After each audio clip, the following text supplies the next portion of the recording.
In the quiet Amish community of Millfield, Pennsylvania, 14-year-old Tommy Henderson is the outsider nobody wants around. Overweight, clumsy, and constantly bullied by both Amish and English kids alike, Tommy has learned to navigate life with his head down and his heart heavy. His single mother, Sarah, works 3 jobs just to keep their small trailer home on the outskirts of the Amish settlement, leaving Tommy to fend for himself most days. On the other side of the community lives Ezra Stoltzfus, a 40-year-old Amish man whose mere mention makes children scatter and adults whisper in hushed tones. Known for his thunderous voice, iron-fisted discipline, and a mysterious past that nobody dares to ask about, Ezra has built a reputation as the most feared man in Millfield.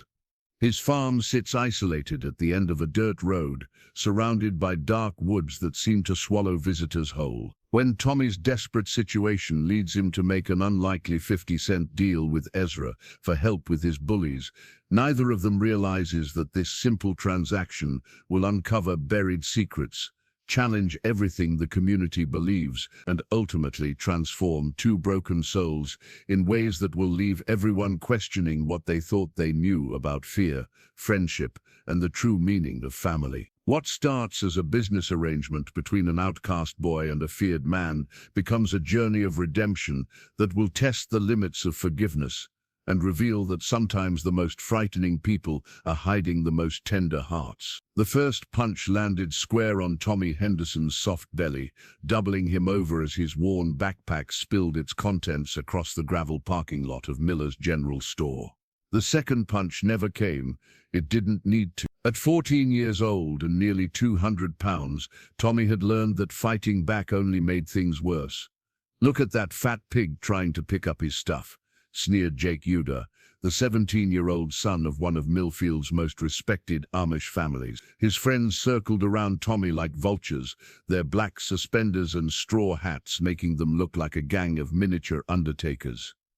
"Oink oink, Tommy."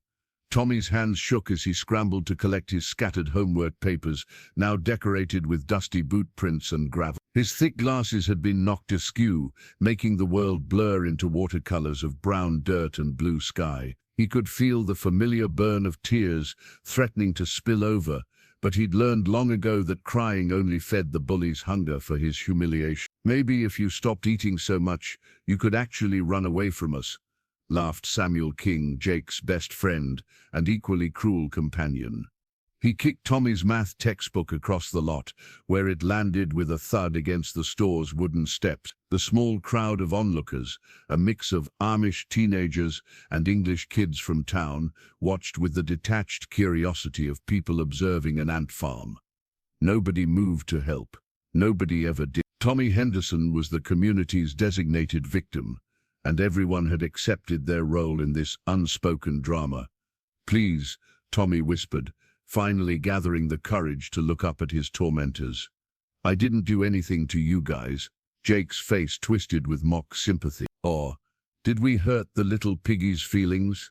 He reached down and snatched Tommy's glasses from his face, dangling them just out of reach. "Maybe you'd see better if you weren't so fat. All that blubber must be pressing on your brain." The world became a smear of colors and shapes without his glasses. Tommy stood slowly, his knees aching from kneeling on the sharp gravel. At this moment, he felt smaller than he ever had, despite his size. The laughter around him seemed to echo from every direction, bouncing off the store's walls and the surrounding cornfields like a cruel symphony. "Give them back," Tommy said, his voice barely audible above the snickering. "What was that?" Jake cupped his hand to his ear theatrically. "I can't hear you over all that heavy breathing." Tommy's face burned with shame and anger. He lunged forward, reaching desperately for his glasses, but Jake simply stepped back and tossed them to Samuel. The glasses sailed through the air like a fragile bird, and Tommy watched helplessly as they disappeared into Samuel's hands. "Basketball," Samuel announced, and suddenly Tommy's glasses were flying from one bully to another in a twisted game of keep-away. Each toss sent Tommy stumbling blindly in a different direction, his arms flailing as he tried to intercept his only means of seeing clearly. "Stop it." The voice that cut through the commotion wasn't Tommy's. It was high-pitched and furious, belonging to 8-year-old Miriam Stoltzfus, who had just emerged from the general store with her mother's weekly shopping list. Her small frame practically vibrated with indignation as she marched toward the group of older boys. Jake caught the glasses and turned to face the little girl with amusement.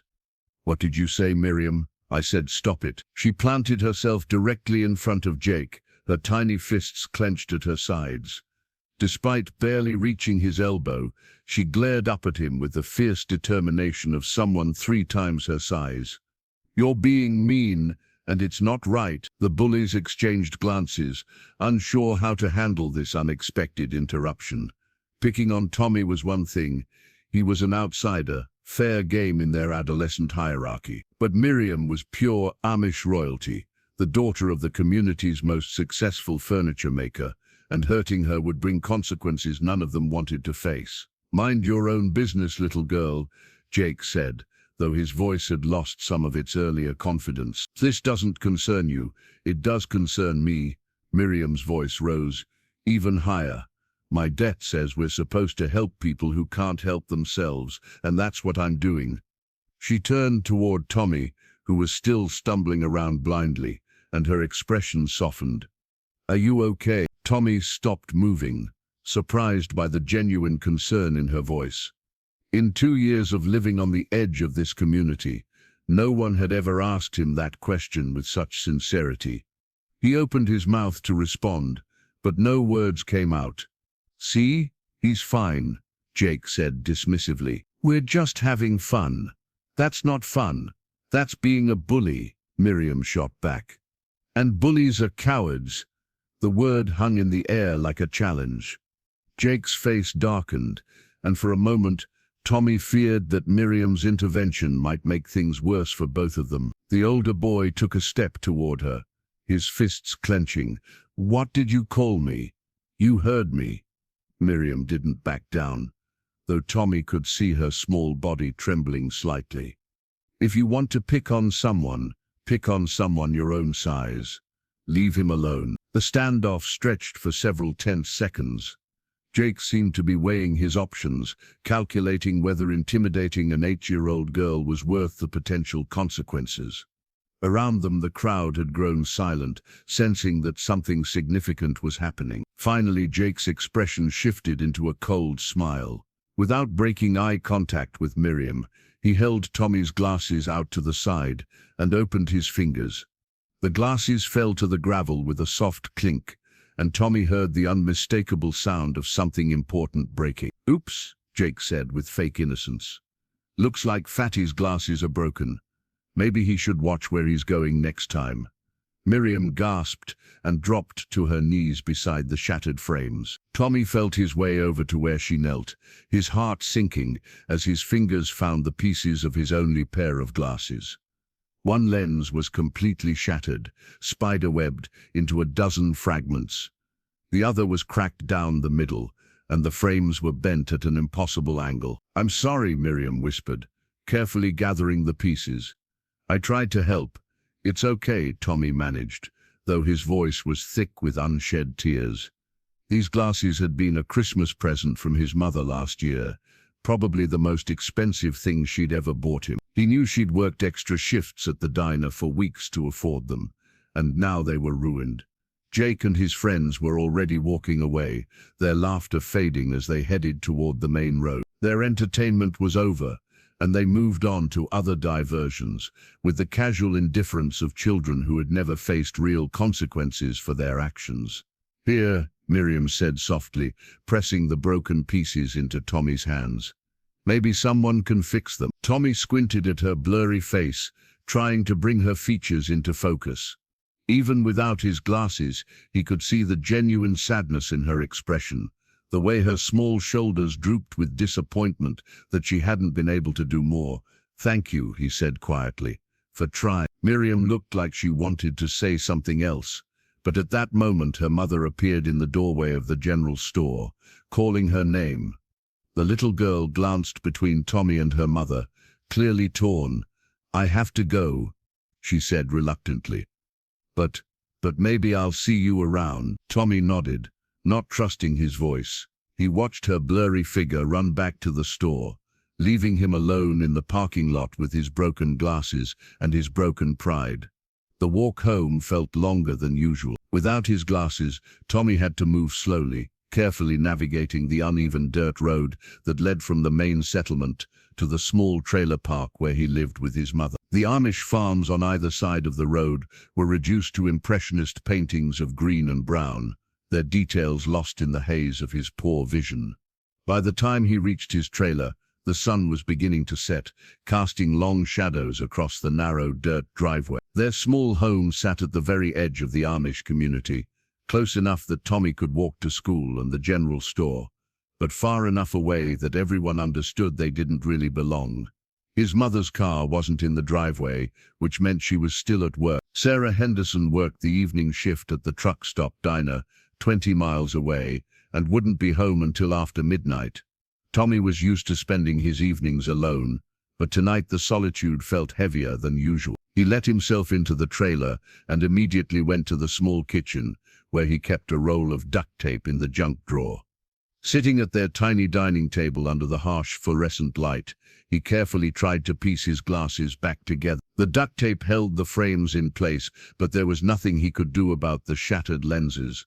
When he put them on, the world looked like a funhouse mirror, distorted, fractured, and somehow more broken than when he couldn't see it at all. Tommy stared at his reflection in the microwave's black surface, taking in the ridiculous sight of his taped-together glasses and his puffy, bruised face. He looked exactly like what Jake had called him, a fat pig. The realization hit him like a physical blow, and suddenly all the anger and humiliation he'd been holding back came pouring out. He swept his arm across the table, sending his broken glasses flying across the small kitchen. They hit the cabinet door with a crack, adding new fractures to the already damaged lenses. Tommy buried his face in his hands and finally let the tears come, great, heaving sobs that shook his whole body. This was his life. This was all it would ever be. He was 14 years old, and he could already see his future stretching out before him, like a prison sentence. More days of bullying, more nights alone, more years of being the outsider that nobody wanted around. But as he sat there crying in his empty trailer, surrounded by the quiet sounds of the Amish settlement settling into evening routines, Tommy made a decision that would change everything. He was tired of being a victim. He was tired of running, hiding, and hoping that tomorrow might be different. If the bullies wanted to play games, then maybe it was time he learned the rules. And if that meant dealing with the most feared man in Millfield, then so be it, because sometimes, when you've lost everything, you have nothing left to lose. Tommy woke up the next morning with a plan that would have terrified him just 24 hours earlier. His mother had already left for her morning shift at the truck stop, leaving behind a note on the kitchen counter along with 2 crumpled dollar bills. Lunch money that Tommy knew she couldn't really afford to give him. He pocketed the money and retrieved his broken glasses from where they'd landed the night before. The duct tape held them together well enough that he could see, though the world looked like it was viewed through a broken kaleidoscope. Every step he took sent fractured light dancing across his vision, but it was better than being completely blind. The walk to school was a gauntlet he'd navigated hundreds of times before, but today felt different. Instead of keeping his head down and trying to make himself invisible, Tommy found himself studying the faces of the other kids walking along the dirt road. Jake Uda was up ahead with his usual crew, their laughter carrying on the morning breeze. They hadn't noticed him yet, but they would. They always did. At Millfield Elementary and High School, a modest brick building that served the entire community's educational needs, Tommy managed to slip into his first period class without incident, but by lunchtime, his luck had run out. "Well, look what the cat dragged in," Jake's voice carried across the small cafeteria as Tommy entered with his brown bag lunch. "Did you fix those glasses with tape? That's pathetic, even for you." Tommy ignored him and found a seat at his usual table in the far corner, the one where nobody else ever sat. He unwrapped his peanut butter sandwich, the same lunch he brought every day because it was cheap and filling, and tried to focus on eating while Jake's commentary continued. "I bet his mommy cried when she saw what happened to his precious glasses," Samuel King chimed in. "Maybe she'll have to work another job to buy him new ones." "Oh wait, she already works 3 jobs and still can't afford to feed him less." The cruel laughter that followed felt like needles under Tommy's skin.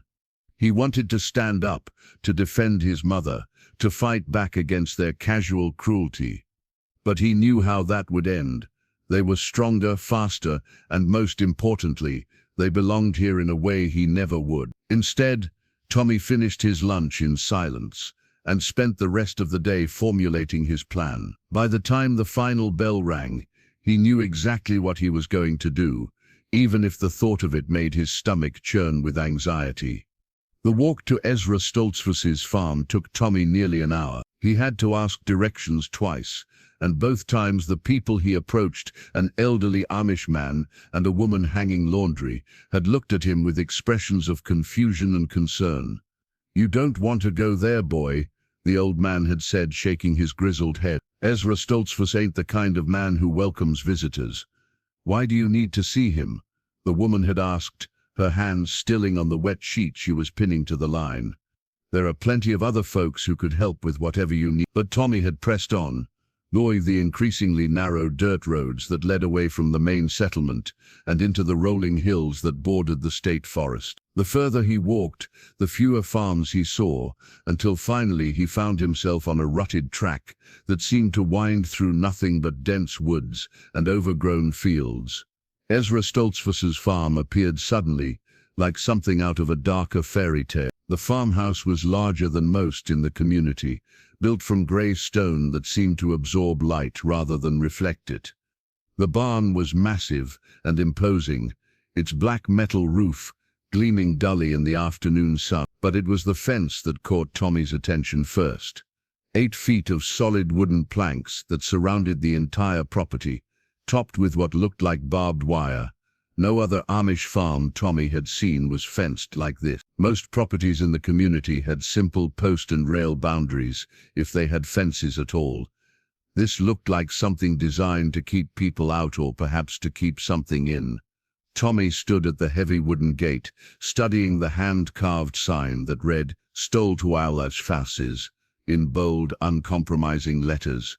His heart hammered against his ribs as he reached for the iron latch, half expecting it to be locked. But the gate swung open with a long, ominous creak that seemed to echo across the empty farmyard. The house and barn sat about 50 yards from the gate, connected by a dirt driveway that looked like it hadn't seen many visitors. Tommy forced his feet to move, each step taking him deeper into territory that everyone in Millfield had warned him against entering. The broken lenses of his glasses cast prismatic rainbows across his vision, making the whole scene feel surreal and dreamlike. He was halfway to the house when he heard it, a sound that made every muscle in his body freeze with instinctual terror. It was low and rumbling, like distant thunder, but Tommy knew it wasn't thunder because the sky was clear. The sound was coming from the barn, and it was getting closer. "Who's there?" The voice that cut through the afternoon air was exactly what Tommy had expected, and somehow worse than he'd imagined. It was deep and harsh, carrying the kind of authority that made people duck their heads and hurry away. But beneath the harshness there was something else, a note of genuine surprise, as if Ezra Stoltzfus hadn't had an uninvited visitor in years. Tommy's first instinct was to run. Every nerve in his body screamed at him to turn around, sprint back through that gate, and never speak of this place again. But then he thought of Jake's laughter, of his broken glasses, of the years of humiliation stretching out before him like an endless road. He thought of his mother working 3 jobs just to keep them afloat, and how she'd probably cry when she saw what had happened to the glasses she'd saved so hard to buy him. "I'm Tommy Henderson," he called out, his voice cracking slightly. I came to ask you for help." The barn door rolled open with a grinding sound of metal on metal, and Ezra Stoltzfus stepped into the afternoon light. Tommy had seen Ezra from a distance before, brief glimpses at the general store or driving his buggy along the main road, but he'd never been this close. The man was enormous, easily 6.5 feet tall, with shoulders that looked like they could carry a full-grown horse. His beard was black shot through with silver, hanging nearly to his chest, and his dark eyes seemed to take in everything about Tommy in a single calculating glance. But it wasn't Ezra's size that made Tommy's breath catch in his throat. It was the expression on his face, not anger or irritation, as Tommy had expected, but something that looked almost like sadness. For just a moment, the feared man of Millfield looked tired and lonely, like someone who had been carrying a heavy burden for far too long. "Tommy Henderson," Ezra repeated, his voice quieter now but no less commanding. "You're Sarah's boy, the one who lives in the trailer park." Tommy nodded, surprised that Ezra knew who he was. He'd assumed he was invisible to most of the community, especially to someone as isolated as Ezra Stoltzfus. "What kind of help?" Ezra asked, crossing his massive arms over his chest. "And why come to me? Most folks around here would rather walk through fire than set foot on my property." This was it, the moment Tommy had been rehearsing in his head for the entire walk here. He reached into his pocket and pulled out one of the crumpled dollar bills his mother had left him, along with 50 cents in change he'd scrounged from his dresser drawer. "I want to hire you," Tommy said, holding out the money with a trembling hand. "I can pay you 50 cents to teach me how to fight, or how to scare people, like you do." Ezra stared at the money for a long moment, then threw back his head and laughed, a sound so unexpected and rich that it seemed to transform the entire atmosphere of the farmyard. It wasn't cruel laughter like Tommy was used to hearing from his classmates. It was genuine amusement, tinged with something that might have been respect. 50 cents, Ezra said, still chuckling. "And what makes you think I scare people, boy?" Tommy gestured helplessly at the fence, the isolation, the way everyone in town spoke about Ezra in whispers. "Everyone's afraid of you. Even the older kids who pick on me won't come near your farm. I figured if you could teach me to be scary like you, maybe they'd leave me alone." The laughter died in Ezra's eyes, replaced by something Tommy couldn't quite identify. The big man walked closer, his heavy boots crunching on the gravel, until he was standing just a few feet away. This close, Tommy could see the lines around Ezra's eyes, the way his massive hands were scarred and calloused from decades of hard work. "Let me see those glasses," Ezra said quietly. Tommy reluctantly removed them and handed them over. Ezra examined the duct-taped frames and shattered lenses with surprising gentleness, turning them over in his enormous hands like they were made of the finest crystal. "Jake Yuda's work?" Ezra asked. Tommy nodded, wondering how Ezra had known.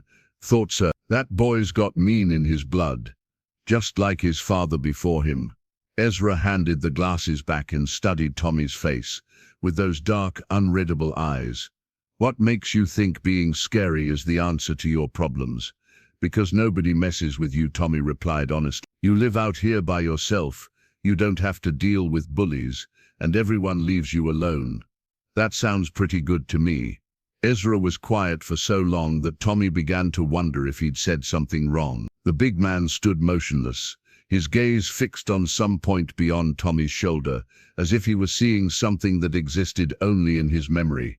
"Being feared and being respected aren't the same thing, boy," Ezra finally said. "Fear is easy to earn, but hard to live with. It keeps people away, sure enough, but it keeps the good ones away too. You understand what I'm telling you?" Tommy wasn't entirely sure he did, but he nodded anyway. "Does that mean you won't help me?" Ezra looked down at the 50 cents still clutched in Tommy's outstretched hand. "You really think that's all my help is worth?" Tommy's face burned with embarrassment. "It's all I have. I know it's not much, but I could get more. My mom sometimes lets me keep the change when she sends me to the store, and I could save up." "Stop." Ezra held up one massive hand, and Tommy's words died in his throat. "Keep your money. If I decide to help you, it won't be because you paid me." "Then why would you help me?" Tommy asked, genuinely confused. "Everyone says you hate people, that you don't want anyone around." Something flickered across Ezra's weathered features, pain maybe, or regret. Everyone says a lot of things about me, boy. Most of them are wrong. He gestured toward the farmhouse. Come inside. We need to talk. Tommy hesitated. Walking through the gate had been frightening enough, but going inside Ezra's house felt like crossing a line he might not be able to uncross. What if all the stories about Ezra were true? What if he never came back out? But then he thought of tomorrow, and the next day, and all the days after that, endless repetitions of humiliation and helplessness. He thought of Jake's cruel laughter and his mother's tired face when she came home from her third job each night. He followed Ezra Stoltzfus toward the house, clutching his broken glasses and his 50 cents, and wondered if he was walking toward salvation or something much darker. The interior of Ezra's house was nothing like Tommy had expected. Instead of the dark, foreboding cave he'd imagined, he found himself in a surprisingly warm and welcoming space. The furniture was handmade but comfortable, the walls lined with bookshelves that held more volumes than Tommy had ever seen in one place. Sunlight streamed through clean windows, illuminating dust motes that danced in the golden afternoon light. Sit, Ezra said, gesturing toward a wooden chair at the kitchen table. You want something to drink? Water? Milk? Tommy shook his head, still too nervous to think about food or drink. He perched on the edge of the chair, ready to bolt at the first sign of danger. Ezra poured himself a glass of water from a pitcher and sat down across from Tommy. The chair creaked ominously under his weight, but it held. For several minutes, neither of them spoke. Ezra seemed to be studying Tommy with the same intensity he'd shown toward the broken glasses, as if he were trying to solve a particularly complex puzzle. Tell me about the bullying, Ezra finally said. How long has it been going on? Since we moved here 2 years ago, Tommy replied. At first it was just name-calling and stuff, but it's gotten worse. Jake and his friends, they seem to think I'm their personal entertainment. And your mother? Does she know? Tommy shook his head quickly. She's got enough to worry about. She works so hard just to keep us going, and I don't want to add to her problems. Besides, what could she do? Jake's family is important in the community. Mine isn't. Ezra nodded slowly, as if this confirmed something he'd already suspected. What exactly do you think I can teach you, in exchange for your 50 cents?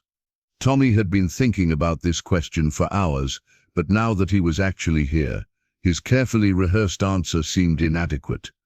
I don't know exactly.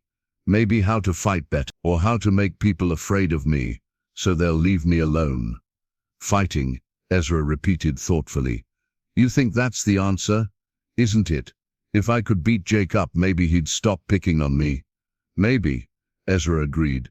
Or maybe he'd bring more friends next time. Or maybe he'd find other ways to hurt you. Ways that don't involve fists. Have you thought about that? Tommy hadn't, and the realization made his stomach sink. So you won't help me? I didn't say that.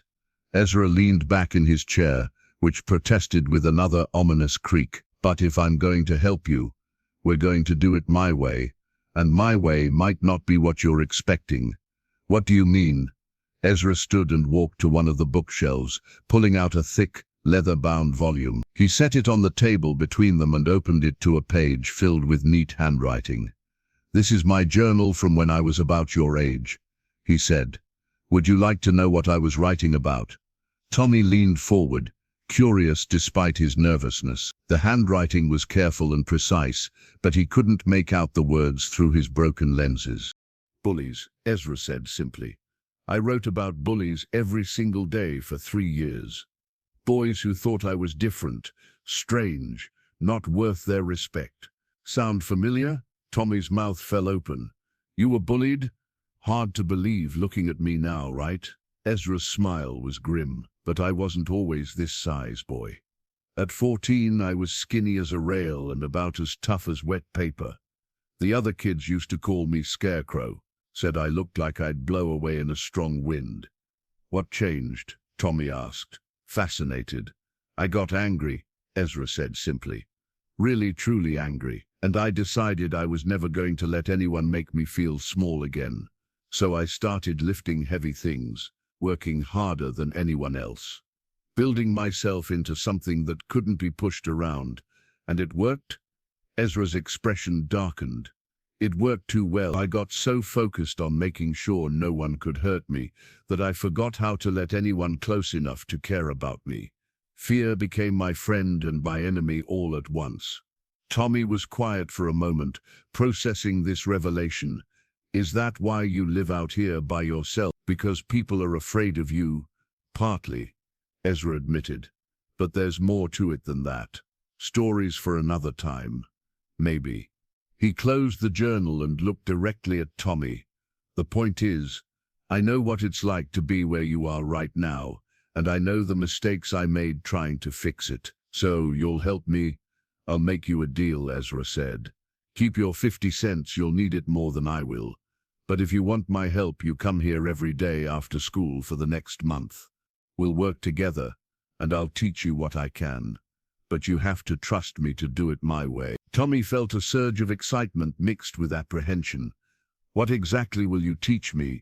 That, Ezra said with a slight smile, is something you'll have to discover for yourself. Do we have a deal? Tommy looked around the surprisingly comfortable kitchen, at the books lining the walls, at the man who everyone feared but who had just offered him something no one else ever had, hope. We have a deal, Tommy said, extending his hand. Ezra's massive hand engulfed Tommy's completely, but his grip was gentle. Good. Be here tomorrow at 4 o'clock sharp. And Tommy, yes, sir. Don't tell anyone about our arrangement. Not yet. There are things about me that people in this community don't understand, and it's better if we keep this between us for now. Tommy nodded, though he couldn't help wondering what secrets Ezra was hiding. As he walked back through the gathering dusk toward his trailer, his mind raced with possibilities. What would Ezra teach him? Would it really help with the bullying? And why had the most feared man in Millfield been willing to help him when no one else would? Behind him, the lights in Ezra's farmhouse glowed warm and welcoming in the approaching darkness, and for the first time in 2 years, Tommy Henderson felt like maybe, just maybe, things might be about to change. Tommy spent the entire next day at school in a state of nervous anticipation. Every time he looked at the clock on the classroom wall, it seemed like the hands had barely moved. Jake and his crew left him alone for most of the day, a small mercy that Tommy attributed to luck rather than any real change in his circumstances. At lunch, he found himself thinking about Ezra's revelation that he'd once been bullied too. It was hard to imagine the massive, intimidating man as a skinny 14-year-old, but something in Ezra's eyes when he'd shared that story had convinced Tommy it was true. The question that kept nagging at him was simple. If Ezra had overcome his problems with bullies, why did he seem so lonely now? When the final bell rang at 3:30, Tommy practically sprinted out of the building. The walk to Ezra's farm felt shorter this time, maybe because he knew what to expect, or maybe because he was actually looking forward to arriving somewhere for the first time in recent memory. The gate was open when he arrived, as if Ezra had been expecting him. Tommy walked up the gravel drive and knocked on the farmhouse door, his heart hammering with a mixture of excitement and apprehension. "You're early," Ezra said when he opened the door. "Good.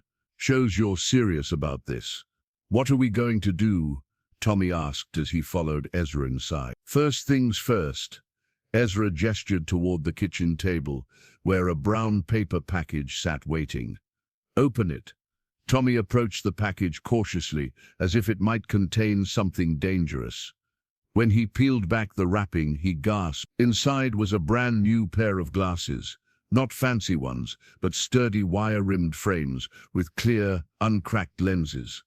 "I can't accept these," Tommy said immediately, though his fingers were already itching to try them on. "They must have cost a fortune, $43 at the Vision Center in town," Ezra said matter-of-factly.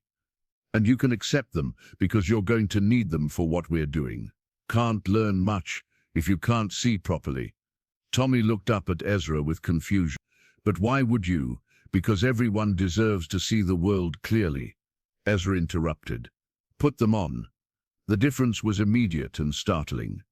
The world snapped into sharp focus for the first time in over 24 hours. Tommy could see every detail of Ezra's weathered face, every book spine on the surrounding shelves, every dust mote dancing in the afternoon sunlight streaming through the windows. "Thank you," Tommy said quietly, his voice thick with emotion. "I don't know how to repay you." "You repay me by listening and learning," Ezra replied. "Now come on. Time for your first lesson." Instead of heading toward the barn as Tommy had expected, Ezra led him outside to a small fenced area behind the house. Tommy hadn't noticed it during his previous visit, but now he could see it was some kind of garden, though unlike any garden he'd ever seen before. The space was meticulously organized, with raised beds containing various plants and vegetables, but what caught Tommy's attention were the 3 wooden targets set up at the far end. They looked like scarecrows, but they were built more solidly, with hay-stuffed burlap sacks for bodies and painted wooden heads. "Are you going to teach me to fight those?" Tommy asked, pointing at the targets. "In a way," Ezra said, "but not the way you think. Sit down." He gestured to a wooden bench positioned to face the targets. Tommy sat bewildered. "I thought you were going to teach me to defend myself." "I am, but defense isn't just about fists and fighting. The strongest defense is understanding yourself, understanding your opponent, and understanding the situation you're in." Ezra settled his massive frame onto the bench beside Tommy, which groaned but held. "Tell me about yesterday. What happened with your glass?" Tommy recounted the incident at the general store, from Jake's initial punch to Miriam's brave intervention to the moment his glasses hit the gravel. As he spoke, he watched Ezra's face, trying to read the big man's reaction. "Interesting," Ezra said when Tommy finished. "What do you think Jake's real motivation was?" "To hurt me," Tommy replied immediately. "To embarrass me in front of everyone. Maybe, but think deeper. Why you, specifically? Why that day? What was he really getting out of it?" Tommy considered this. It wasn't a question anyone had ever asked him before. "I don't know, because I'm an easy target. Partly, yes. But there's more to it." Ezra stood and walked over to the first target. "This is Jake," he announced, patting the scarecrow's burlap shoulder. "What do you see when you look at him? A target? Look closer. What kind of person needs to hurt others to feel good about himself?" Tommy studied the scarecrow, trying to imagine it as Jake, someone who doesn't feel good about himself to begin with. "Now you're thinking." Ezra moved to the second target. "This is you, or rather, this is how you see yourself. What do you see?" "Someone weak," Tommy said immediately. "Someone who can't fight back." "And what does Jake see when he looks at you?" Tommy thought about this more carefully. "Someone safe to pick on. Someone who won't make trouble for him." "Exactly, but there's something else. Something more important." Ezra moved to the third target. "This is how you could be. What do you think that looks like?" Tommy stared at the third scarecrow, but he couldn't visualize anything specific. "I don't know." "That's okay. We'll figure it out together. But first, I want you to try something." Ezra walked back to the bench and picked up 3 small stones from a pile Tommy hadn't noticed before. "I want you to throw these at the first target. The one that represents Jake." Tommy took the stones, stood up, and hurled the first one as hard as he could. It sailed wide to the left, missing the target completely. The second stone hit the scarecrow in the arm, and the third bounced off its chest without making much of an impact. "How did that feel?" Ezra asked. "Frustrating," Tommy admitted. "I wanted to hit it harder, but I couldn't. And if that had been the real Jake, if throwing stones could actually solve your problem." Tommy thought about it. "It might make me feel better for a minute, but it wouldn't really change anything. He'd probably just come back worse than before." "Exactly." Ezra collected the stones and handed them back to Tommy. "Now I want you to try something different. Instead of trying to hurt the target, I want you to try to understand it. Look at that first scarecrow and tell me what you think Jake is afraid of." "Jake isn't afraid of anything," Tommy said immediately. "That's the whole problem. Everyone is afraid of something, boy. Even me. even you, especially bullies." Ezra's voice was patient but firm. "Think about it. What would make a 17-year-old boy need to pick on someone 3 years younger and half his size?" Tommy stared at the target for a long moment, really trying to think about Jake as a person, rather than just as his tormentor. Maybe he's afraid people won't think he's tough. Good. What else? Maybe he's afraid of being picked on himself. Better. Keep going. Tommy found himself getting into the exercise, his mind working in ways it never had before. Maybe he's afraid that if he doesn't pick on someone else, people will notice his own problems. Now you're seeing him clearly. Ezra's approval was evident in his voice. The boy who needs to hurt others to feel powerful is usually the one who feels most powerless inside. Understanding that doesn't excuse his behavior, but it gives you something to work with. But how does that help me? He's still bigger and stronger than me. Is he? Ezra asked. Size and strength aren't the only kinds of power, Tommy. Think about yesterday, who actually stopped the situation from getting worse. Tommy thought back to the scene at the general store. Mary, the little girl who stood up to him. Right. An 8-year-old girl with no physical power at all managed to make Jake back down. Why? Because she wasn't afraid of him. Partly, but more than that, she understood something Jake didn't expect. She knew that hurting her would cost him more than it was worth. She knew his weaknesses. Tommy was beginning to see where this was leading, but he wasn't sure he understood completely. So you're saying I should find Jake's weaknesses? I'm saying you should understand the whole situation, not just your part in it. Ezra sat back down on the bench. Jake picks on you because it's easy and safe. You don't fight back. You don't cause problems for him, and it makes him feel powerful. Change any of those factors, and you change the dynamic. But I can't make myself bigger or stronger overnight. No, but you can change how you react. You can change what's easy and what's safe for him.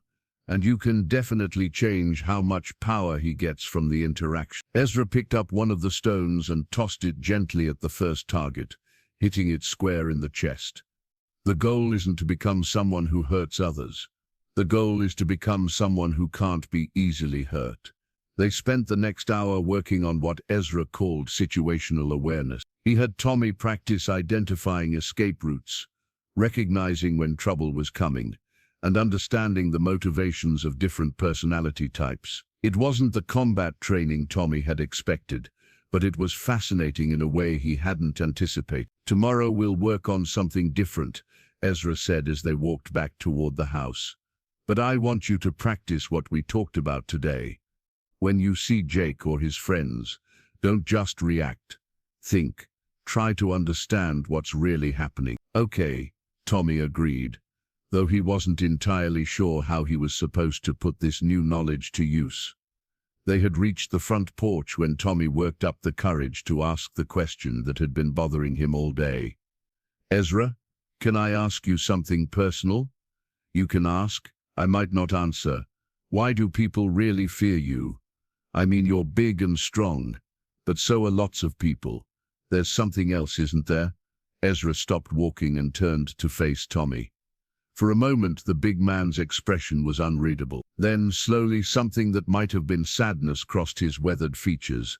That's a story for another day, he said quietly. But I'll tell you this much. Sometimes the thing that makes people fear you is the same thing that keeps you from connecting with them. And once that pattern starts, it's very hard to break. Is that why you live out here by yourself? Partly. Ezra opened the front door and gestured for Tommy to go inside. But maybe that's changing. Maybe it's time for both of us to try something different. As Tommy walked home in the gathering dusk, his new glasses making everything crisp and clear, he thought about everything Ezra had told him. The idea that Jake might be afraid of something seemed revolutionary. The notion that Tommy himself had more power than he realized was both exciting and terrifying. But more than anything, he found himself thinking about Ezra's last comment. Was the feared man of Millfield really as lonely as Tommy himself? And if so, maybe their unlikely partnership could help both of them find something they'd been missing. Tomorrow couldn't come soon enough. For the first time in his life, Tommy Henderson was genuinely excited about learning something new, even if it wasn't quite what he'd expected when he'd walked up to Ezra's gate with 50 cents clutched in his sweaty palm. The bullies were still out there, still a problem that needed solving.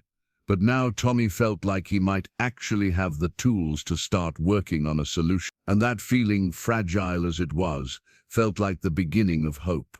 The opportunity to put Ezra's lessons into practice came sooner than Tommy expected. The next morning, as he walked to school wearing his new glasses and feeling more confident than he had in months, he spotted Jake and Samuel ahead of him on the dirt road. His first instinct was the familiar surge of panic, the desperate urge to turn around or hide behind one of the nearby barns until they passed. But then he remembered Ezra's words, "Think, don't just react. Try to understand what's really happened." Instead of fleeing, Tommy kept walking at his normal pace, observing Jake and Samuel with new eyes. For the first time, he noticed things he'd never seen before. Jake kept glancing around nervously, as if he was worried about being seen. Samuel was walking slightly behind Jake, not beside him, the position of a follower, not an equal, and both boys looked tired, like they hadn't slept well. When Jake finally noticed Tommy approaching, his reaction was telling. Instead of the usual cruel grin, there was something almost desperate in his expression, as if he needed this confrontation to prove something to himself. "Well, look what we have here," Jake called out, but his voice lacked its usual confidence. "Got yourself some new glasses, fatty?" Mommy finally get a fourth job. The old Tommy would have dropped his head and tried to walk past without engaging. The new Tommy, the one who was learning to see situations clearly, stopped and really looked at Jake. What he saw was a 17-year-old boy who was trying too hard, whose eyes darted nervously toward the nearby farms, as if he was worried about adult supervision. "Actually," Tommy said, surprising himself with how calm his voice sounded, "a friend helped me out." Jake blinked, clearly not expecting this response. "What friend? You don't have any friends. Shows how much you know," Tommy replied. The words came out before he could stop them, but instead of feeling scared, he felt steady, grounded. Samuel stepped forward, clearly uncomfortable with this deviation from their usual script. "Are you getting smart with us, pig?" Tommy looked at Samuel, really looked at him, and saw what Ezra had taught him to see. Samuel wasn't the confident bully he pretended to be. He was nervous, following Jake's lead because he didn't know what else to do. His aggression was performance, not genuine threat. "I'm just having a conversation," Tommy said. "Is that not allowed?" The two bullies exchanged glances, and Tommy could practically see them trying to figure out what had changed. This wasn't the terrified, submissive victim they were used to dealing with. This was someone who was looking right at them, seeing them clearly, and not backing down. "You think you're tough now because you got new glasses?" Jake demanded, but there was uncertainty in his voice. "I think I can see better now," Tommy replied. That's all. It was such a simple statement, but somehow it seemed to deflate Jake's anger. The older boy stood there for a moment, clearly struggling with how to respond to this new version of his favorite victim. Finally, he settled on a weak threat. "Whatever, just stay out of our way, Henderson. New glasses won't help you if you get in our faces." As the two bullies walked away, Tommy realized he was shaking, not with fear but with adrenaline and something that felt remarkably like victory. He hadn't been hurt, hadn't been humiliated, and most importantly, hadn't given them the reaction they were looking for. For the first time in 2 years, he had faced his tormentors and walked away with his dignity intact. He couldn't wait to tell Ezra about it. That afternoon, Tommy practically bounced up the gravel drive to Ezra's farm. The big man was waiting for him on the front porch, whittling what looked like a small wooden toy. "You're early again," Ezra observed, not looking up from his carving, "and you look pleased with yourself." Something happened today. Tommy recounted the morning's encounter in detail, describing not just what had happened, but how different it had felt to see Jake and Samuel as people with their own fears and insecurities, rather than as unstoppable forces of nature. "Good," Ezra said when Tommy finished. "You're learning to see past the surface. That's the most important skill anyone can develop." He set down his whittling and stood up. "Come on, time for your next lesson." Instead of heading to the back garden with the scarecrow targets, Ezra led Tommy toward the massive barn. As they approached the large sliding doors, Tommy felt a familiar flutter of nervousness. This was where he'd first heard that ominous rumbling sound yesterday, and he still didn't know what had caused it. Ezra rolled the door open, and Tommy gasped. The interior of the barn was unlike anything he'd ever seen. The space was enormous, easily the size of a small warehouse, but it had been transformed into something that looked part workshop, part library, and part something else entirely. Workbenches lined the walls, covered with tools Tommy didn't recognize.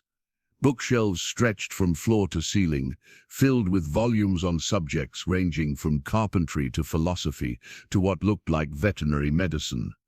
But it was the center of the barn that made Tommy's jaw drop. A large area had been cleared and filled with exercise equipment, not the modern gym equipment he'd seen in magazines, but solid, handmade apparatus that looked like it belonged in another century. Heavy wooden beams hung from the rafters on thick ropes. Stone weights of various sizes sat arranged on wooden racks. A large padded mat covered most of the floor space. "This is incredible," Tommy breathed, turning slowly to take it all in. "Did you build all this yourself?" "Most of it," Ezra replied. "Been working on it for about 20 years. A man needs something to do with his time." "Is this where you got so strong?" "Partly. But strength isn't just about muscles, Tommy. Come here." Ezra walked to one of the bookshelves and pulled out a thick, leather-bound journal similar to the one he'd shown Tommy the day before. "I want to show you something." He opened the journal to a page covered with neat handwriting and what looked like technical diagrams. Tommy could make out sketches of pulleys and levers, along with detailed notes in the margins.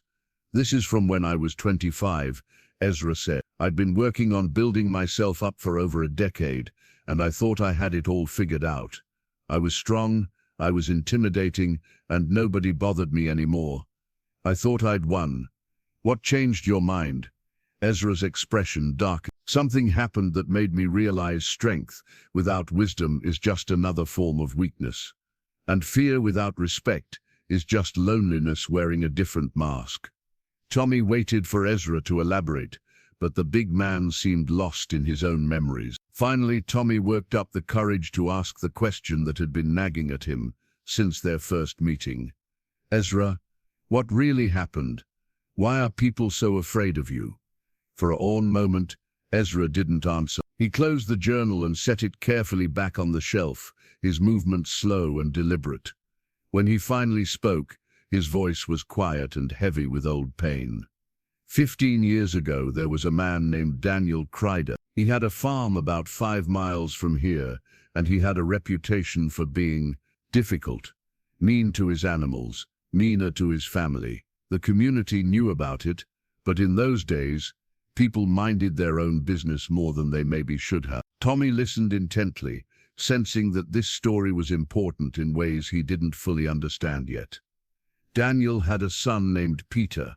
Good kid, about your age, smart, kind, always willing to help others. But Daniel took out his anger on that boy, something terrible. Used to beat him for the smallest things. The whole community could see what was happening, but nobody wanted to interfere with another man's discipline of his children. Ezra walked to the center of the barn and sat down heavily on one of the wooden benches. Tommy followed and sat beside him, waiting patiently for the rest of the story. "One day, I was in town picking up supplies when I heard shouting coming from the Kreider farm. When I went to investigate, I found Daniel beating Peter with a leather strap. The boy was maybe 13, and he was bleeding." Ezra's hands clenched into fists at the memory. "I told Daniel to stop. He told me to mind my own business. When I stepped closer, he turned that strap on me. "What did you do?"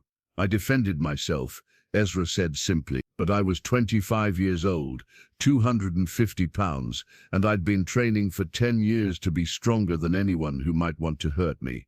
Daniel was 40, soft from easy living, and used to people backing down from his temper. Tommy felt his stomach clench, sensing what was coming. "I hit him once," Ezra continued, his voice barely above a whisper. "Just once, to make him stop. But I'd never hit another person before. Not really. I didn't know how to control my strength. I didn't know." He stopped, unable to continue. "Did you kill him?" Tommy asked quietly. "No, but I put him in the hospital for 3 months. Broke his jaw in 4 places, gave him a concussion that affected his speech for the rest of his life. When he came home, he was a different man, quiet, careful. He never laid a hand on Peter again, but he never spoke to him much either. It was like I'd broken something in him that couldn't be fixed." Tommy tried to process this information. "But you saved Peter. You protected him." "Did I?" Ezra's voice was full of self-doubt. "Peter never spoke to me again after that day. The whole family moved away within a year. And the community, they looked at me differently. They saw what I was capable of when I was angry, and they were afraid. But you were defending a child." "Yes, I was, and I'd do it again if I had to. But the community didn't see a hero, Tommy. They saw a man who could seriously hurt someone without meaning to. They saw someone who was too strong, too dangerous to be around their children." Ezra looked directly at Tommy. "They weren't entirely wrong. So that's why you live out here alone, because people are afraid of what you might do?" "Partly, but also because I'm afraid of what I might do." Ezra stood and walked to one of the heavy punching bags hanging from the rafters. "I built all this to learn control, to make sure that if I ever had to use my strength again, I could do it precisely, carefully. But mostly I built it to remind myself every day that power without restraint is destruction." Tommy sat quietly absorbing this revelation. The most feared man in Millfield wasn't feared because he was cruel or violent. He was feared because he had once lost control while trying to protect someone, and both he and the community had been living with the consequences ever since. "Is that why you're helping me?" Tommy asked. "Because you don't want me to make the same mistakes you did?" "One of the reasons," Ezra admitted. "But there's more to it than that. I've been alone for 15 years. Tommy, 15 years of people crossing the street when they see me coming, of children hiding when I go to town, of being treated like a dangerous animal that might snap at any moment. And maybe I deserved that at first. But after a while it becomes a prison. So what changed? Why are you willing to help me now?" Ezra smiled slightly, the first genuine smile Tommy had seen from him. "Because you walked up to my gate with 50 cents and asked for help. Because you weren't afraid of me, you were afraid of the same things I used to be afraid of. And because maybe it's time for both of us to stop living in fear." Tommy felt tears prick at the corners of his eyes. "You're not a monster, Ezra. What you did, you were trying to help. Maybe, but intentions don't always matter as much as results. The road to hell and all that." Ezra walked back to where Tommy sat. "The point is, I learned something important that day. Strength alone isn't the answer. Fear alone isn't protection. Real security, real peace comes from understanding. Understanding yourself, understanding others, and understanding how to live in the world without hurting people. Is that what you're teaching me?"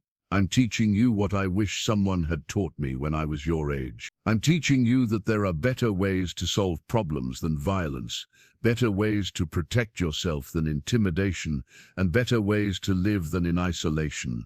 Tommy stood up and looked around the barn with new understanding. All of this, the equipment, the books, the careful organization, wasn't the lair of a dangerous man. It was the refuge of someone who was trying desperately to learn control, to become better, to make sure he never hurt anyone again. "Thank you," Tommy said quietly, "for trusting me with your story. Thank you for listening without judgment." Ezra replied, Now, are you ready for your real training to begin? Tommy nodded, feeling like he finally understood what he was truly learning from Ezra Stoltzfus. It wasn't how to be fierce. It wasn't how to intimidate bullies. It was how to be strong enough to protect what mattered without destroying what was precious.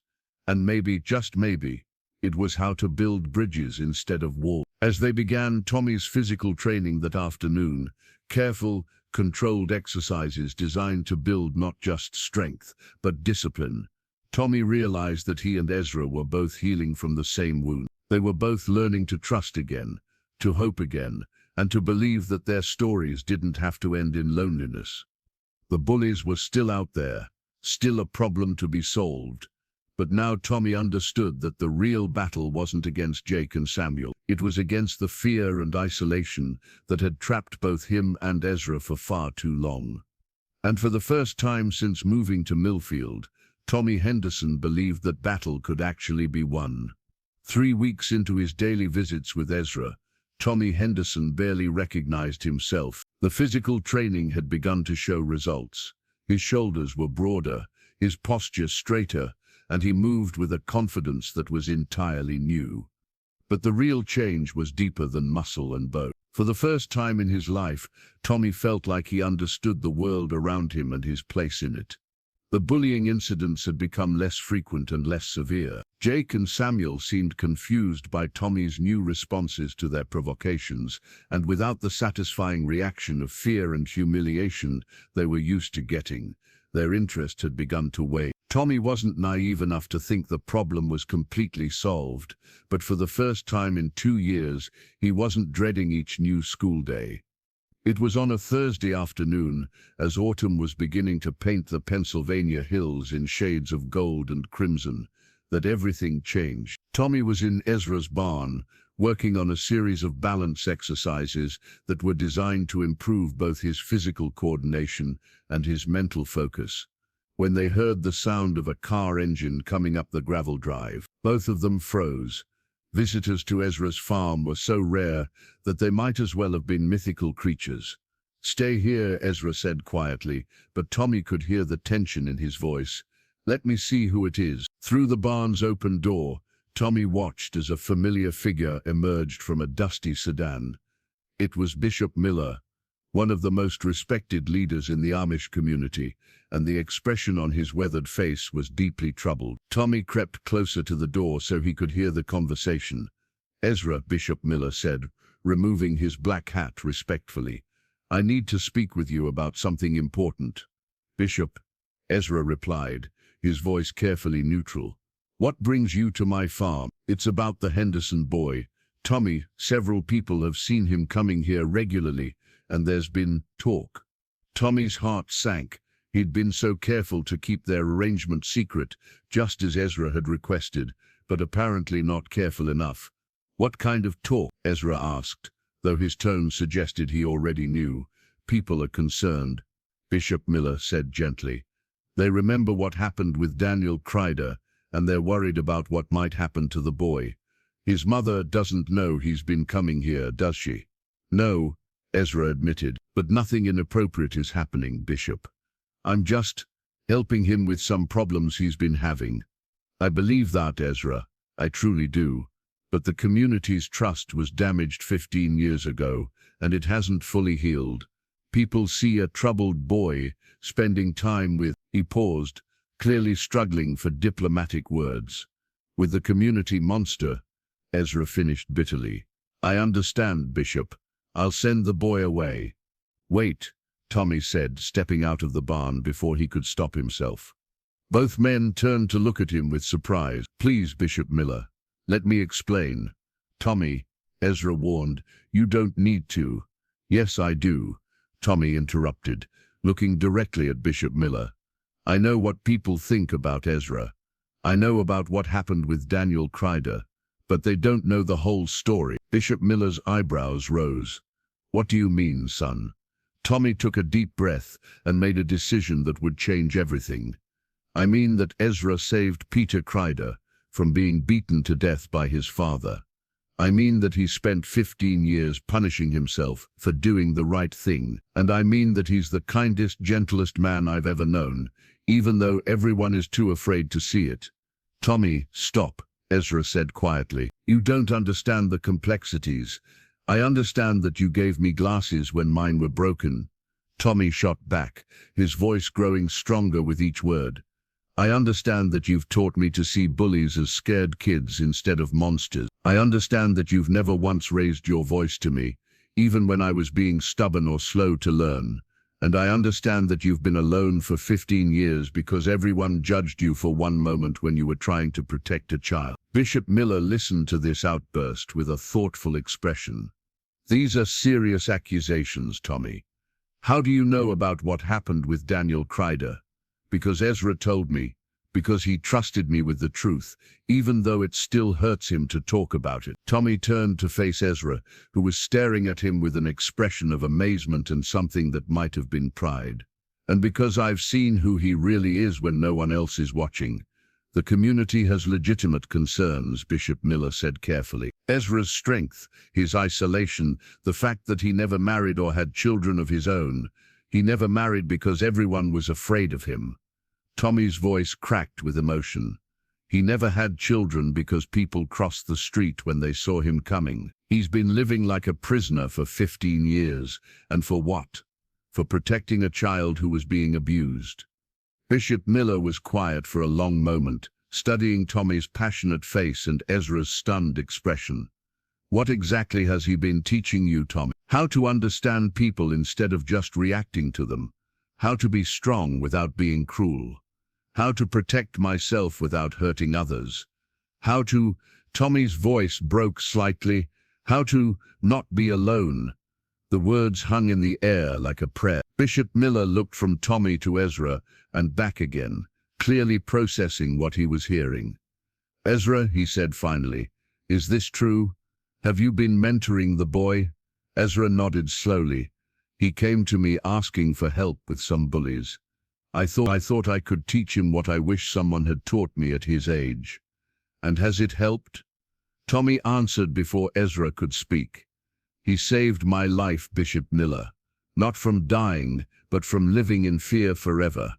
Jake Yoder and his friends used to make every day hell for me. Now I can see them for what they really are. Scared kids who don't know any other way to feel powerful. And I can handle them without becoming like them. Bishop Miller considered this for several minutes, his keen eyes studying both Tommy and Ezra with new understanding. Ezra, would you be willing to speak to the community, to explain what you've been doing here? Ezra's face paled. Bishop, I don't think that's a good idea. People have made up their minds about me, and I've made my peace with that. Have you? Bishop Miller asked gently. Because from where I stand, it looks like you've been hiding from your peace, not living in it. I've been protecting the community from me, Ezra replied. Just like they wanted. Maybe, Bishop Miller said, or maybe you've been punishing yourself far longer than anyone ever expected you to. Ezra, what happened with Daniel Kreider was a tragedy for everyone involved. But 15 years is long enough for any penance. Tommy felt tears beginning to form in his eyes. He doesn't deserve to live like this anymore. Bishop Miller, he's the best person I know. Tommy, Ezra said softly, you don't have to. Yes, I do, Tommy interrupted, turning to face his mentor with tears now flowing freely down his cheeks. You saved me, Ezra. You gave me glasses so I could see clearly. You taught me to understand myself and other people. You showed me that being strong doesn't mean being cruel, and being gentle doesn't mean being weak. You've been the father I never had, and the friend I never thought I could find. Ezra's own eyes were beginning to glisten with unshed tears. Tommy, and you're going to die alone in this beautiful place because everyone is too scared to see who you really are, Tommy continued, his voice breaking completely. And that's not fair. It's not fair that you have to pay forever for saving someone. It's not fair that you can't be part of the community you've protected. And it's not fair that the best man in Millfield has to live like he's the worst. Bishop Miller watched this emotional exchange with growing amazement. After a moment he stepped forward and placed a gentle hand on Tommy's shoulder. "Son," he said quietly, "would you be willing to tell this story to others, to help them understand what you've seen here?" Tommy wiped his eyes and nodded vigorously. "Yes, sir, if it would help Ezra." "And Ezra," Bishop Miller continued, "would you be willing to let the community see who you've become? To let them judge the man you are now instead of the mistake you made 15 years ago?" Ezra looked terrified at the prospect, but after a long moment he nodded slowly. "If it would help Tommy's situation with the bullies, and if the community thinks it's appropriate, I think," Bishop Miller said with a small smile, "that it's time for some long overdue healing in Millfield, for all of us." 2 weeks later, on a crisp Saturday morning in late October, the entire community gathered at the Miller family farm for what Bishop Miller had announced as a community meeting about understanding and forgiveness. Tommy had spent the intervening days in a state of nervous excitement, while Ezra had seemed to grow more anxious with each passing hour.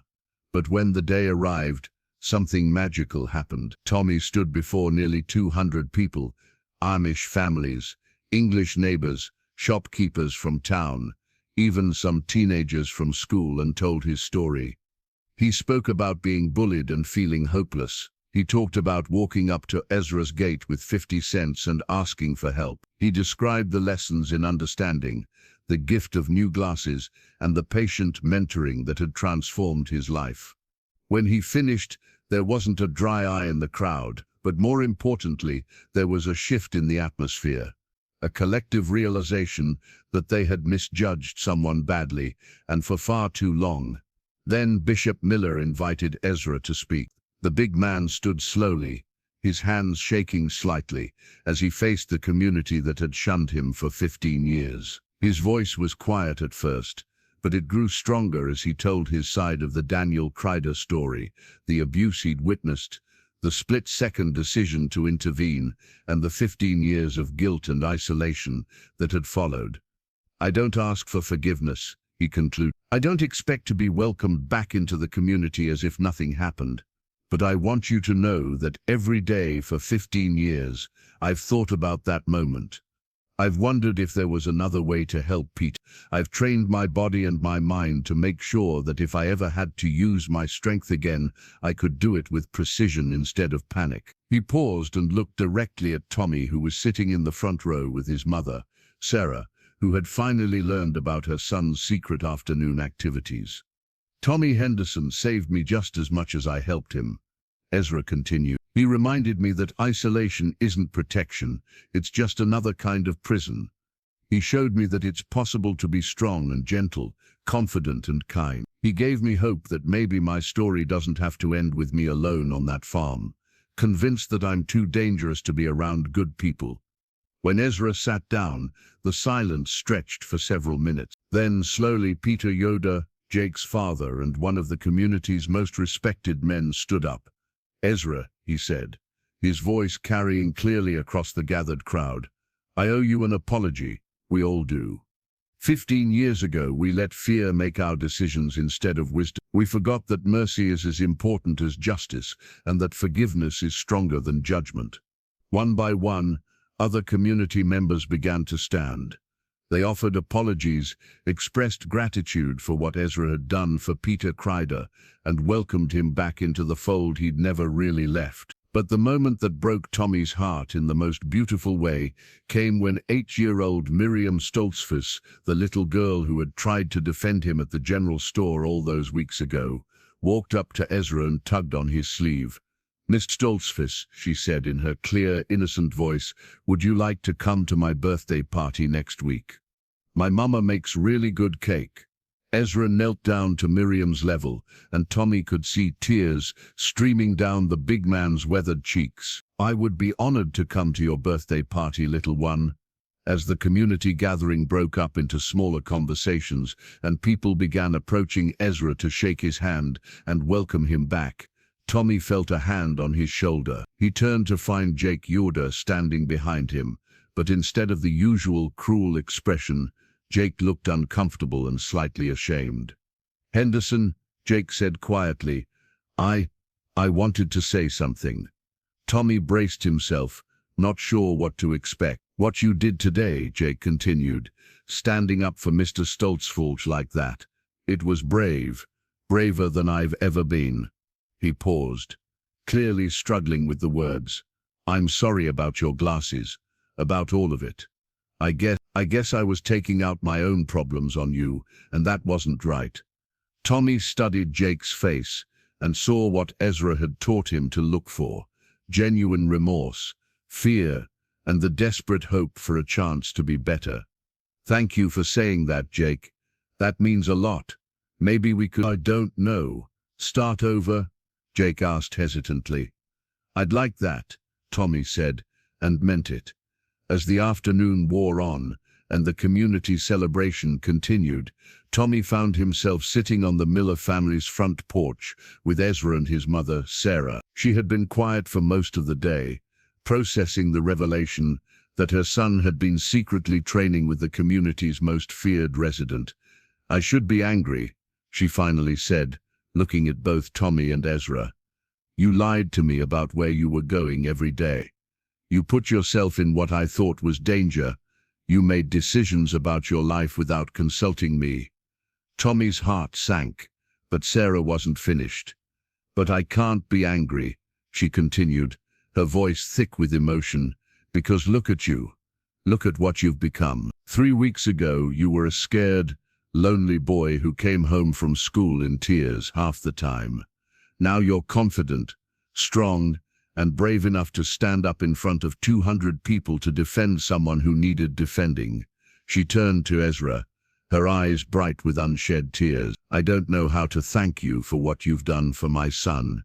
Your son saved me just as much as I helped him, Ezra replied gently. Maybe more. Well then, Sarah said, wiping her eyes and smiling, I guess we'll have to make sure this friendship continues. Tommy's told me about your barn and all those books. Maybe you could use some help organizing them. I worked in a library before Tommy was born. Ezra's face lit up with a joy that Tommy had never seen before. I would be grateful for the help. Both of you are welcome at my farm anytime. As the sun began to set over the Pennsylvania hills, painting the sky in shades of rose and gold, Tommy looked around at the scene before him. Ezra was deep in conversation with several community elders, no longer the feared hermit, but a valued member of the group. Children were playing nearby, occasionally running up to tug on Ezra's sleeve or show him their games. Tommy's mother was talking with other parents, her face relaxed and happy in a way Tommy hadn't seen in years, and Jake Yoder was helping to clean up from the community meal, working alongside Samuel and actually smiling as he did it. Everything changes, doesn't it? Tommy said to no one in particular. Sometimes, his mother replied, overhearing him. When we're brave enough to let it. That night, as Tommy lay in bed in their small trailer, he thought about the journey that had brought him to this moment. It had started with 50 cents, a broken pair of glasses, and the desperate hope that maybe someone could teach him to be scary enough that the world would leave him alone. Instead, he had learned something infinitely more valuable, that true strength comes from understanding, that real protection comes from community, and that the most important battles are the ones we fight not against others, but against the fear and loneliness that keep us isolated from the love we all deserve. 6 months later, Tommy Henderson stood in Ezra Stoltzfus's barn, but not as a student this time. Today, he was helping Ezra prepare for a very special event, the first of what they hoped would become weekly self-defense and character education classes for young people in the community. The barn had been transformed once again, this time into a proper classroom and training space.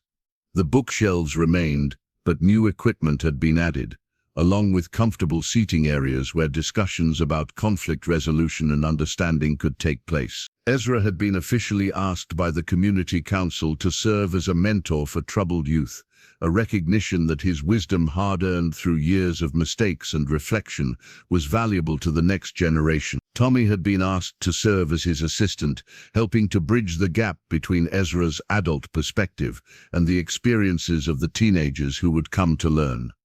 "Are you nervous?" Tommy asked as they made final preparations.